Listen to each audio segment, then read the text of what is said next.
Stop forcing it. I'm going to say that again. Stop forcing it. I know, that probably goes against every single piece of advice you've ever been given. It's because you've been sold a massive lie your entire life. And we're not talking about a small fib here. This is a lie so big, so ingrained in how we think that most of us don't even see it. We think it's just the truth. You know the script, right? It's all about the hustle, the grind. If a door won't open, you don't knock, you kick it down. That's what we're told. But what's the brutal truth, the reality for so many of us? You're just tired. You're exhausted, you're anxious, and it feels like you're on a treadmill that's just going faster and faster, but leading absolutely nowhere. Tell me if that doesn't sound familiar. And here's the worst part. When we feel that way, what do? We blame ourselves. We think the problem is us. We think, man, I'm just not trying hard enough. If I could just push a little harder, work one more hour, then it'll finally happen. But what if that's completely 100% wrong? What if Zen philosophy has it right? What if the problem isn't that you're not trying hard enough? What if your problem is that you are trying way too hard?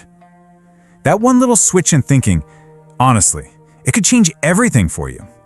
So to really get our heads around this, I want to tell you an old story. It's a parable about a farmer, but really it's about the hidden danger of trying to force things to happen.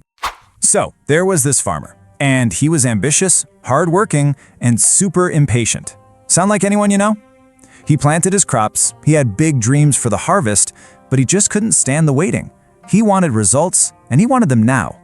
So he'd go out to the field every single day, and he'd just get so frustrated. He'd look at these little green shoots and think, come on, you're growing too slowly. I need to help you along. I need to make this happen. He really believed he had to step in and force it. And so one day he decides to do something about it.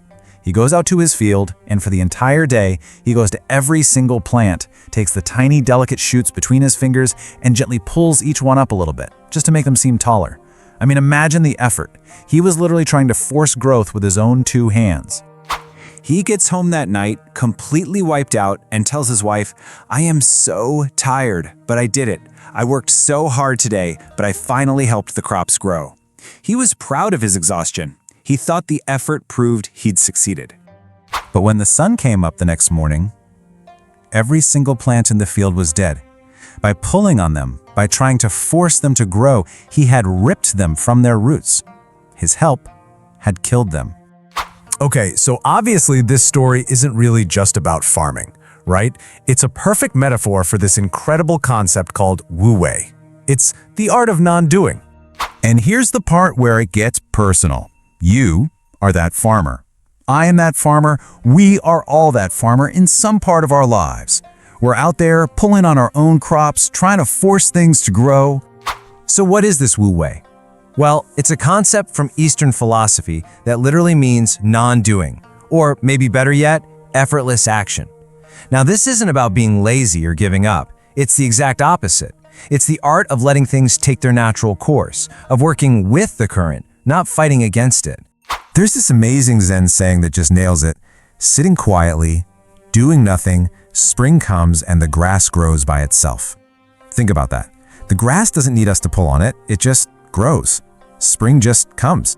And this is so important because in the West, when we hear do nothing, we immediately think lazy, we think giving up. But that's not what this means at all. The real Zen meaning is about ending the forcing. It's about doing your part. You still have to plant the seeds and water the field, but then you trust the process. You trust the natural rhythm of things. So let's make this real. Where are you pulling on the crops? Well, you're doing it when you force a promotion that just isn't ready, or when you try to force a relationship to be fixed overnight instead of giving it time to heal. Or, my personal favorite, when you try to force a creative idea to come out before it's actually, ready. See, real mastery isn't about always hustling or always doing nothing. It's about knowing when to take action and when to step back and just let the river carry you.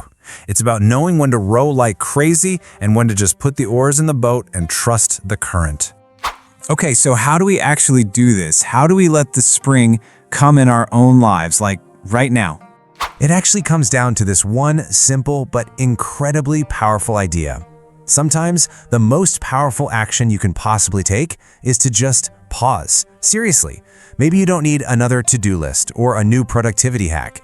Maybe what you need is to just take your hands off the controls for a minute and breathe.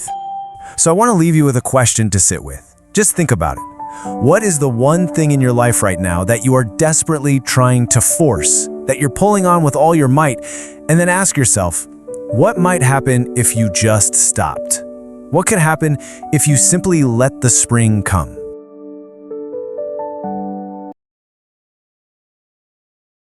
Subscribe for daily wisdom.